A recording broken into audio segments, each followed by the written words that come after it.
Bonjour à tous et bienvenue dans ce flash de 10 heures. La Banque mondiale fait des propositions à la Côte d'Ivoire. Elle lui propose de réduire son déficit budgétaire. Mais dans les domaines de l'agriculture, du secteur financier, de la téléphonie, du transfert d'argent, l'institution financière multilatérale se félicite des performances réalisées en Côte d'Ivoire. Donc, c'est le 6e rapport économique sur le pays présenté hier qui a évalué le parcours de la Côte d'Ivoire et fait des propositions. La 10e édition du marché des arts du spectacle d'Abidjan aura lieu du 10 au 17 mars. Information donnée par le directeur général du Massa. Cette année, il y a beaucoup d'innovations, notamment les lectures scéniques, les programmes jeunes publics, l'inscription de l'humour et des arts de la rue comme discipline complète. L'entrée est payante à raison de 5 000 francs pour les 7 jours. Le Massa va regrouper à Abidjan 138 groupes sélectionnés, dont 64 dans le cadre du marché et 74 pour le festival, nous dit Franck Wadio.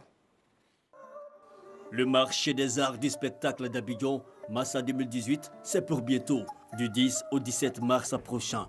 Une 10e édition placée sous la détermination du modèle économique pour les arts de la scène aujourd'hui. En clair, explorer les questions de financement durable. Et dans la dynamique, une innovation majeure. Et le Massa lui-même, il sera payant cette année. Ça sera 5 000 francs la semaine. C'est-à-dire, on aura un bracelet. Dès lors qu'on a le bracelet, pendant les 7 jours, vous avez accès libre à tous les spectacles du marché et à quelques spectacles du festival. Une façon de pérenniser l'offre de qualité.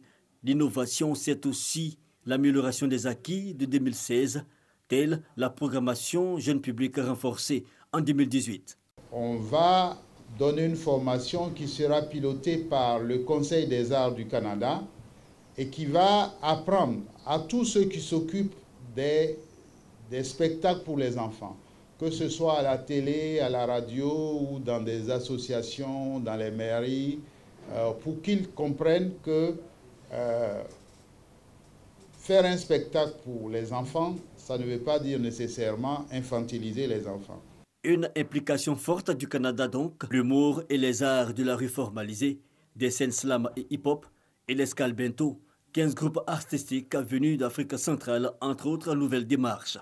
36 pays attendus, dont l'Algérie, la Martinique et le Japon, plus de 190 professionnels, en tout 319 participants pour ce Massa 2018 qui aura 25 ans d'existence. L'événement a débuté en 1993.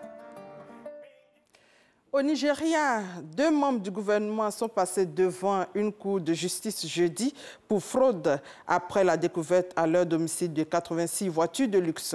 Selon les dossiers de la cour, il leur est reproché de ne pas avoir déclaré 86 voitures de luxe, dont 23 véhicules blindés ainsi que 4 propriétés et un terrain. Le nouveau président du Libéria, George Weah, a désigné un nouveau ministre de la Justice après que des médias ont rapporté que celui qu'il avait initialement choisi, Charles Gibson, s'était vu retirer sa licence d'avocat pour avoir détourné l'argent d'un client. Il n'y aura pas d'immunité pour le président sud-africain Jacob Zuma. C'est ce qu'a confirmé Cyril Ramaphosa, le président du parti au pouvoir, l'ANC, hier jeudi. Le sort du président Jacob Zuma n'est toujours pas fixé.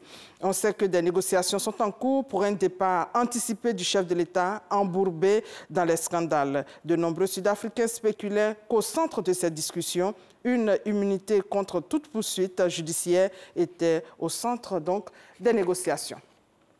En Syrie, pour terminer, pas d'accord au Conseil de sécurité. Les violences se poursuivent sur place. Le Conseil de sécurité s'est réuni donc hier sans parvenir à un résultat concret sur la question d'une trêve humanitaire d'1 mois en Syrie, réclamée par les représentants des différentes agences de l'ONU basées à Damas.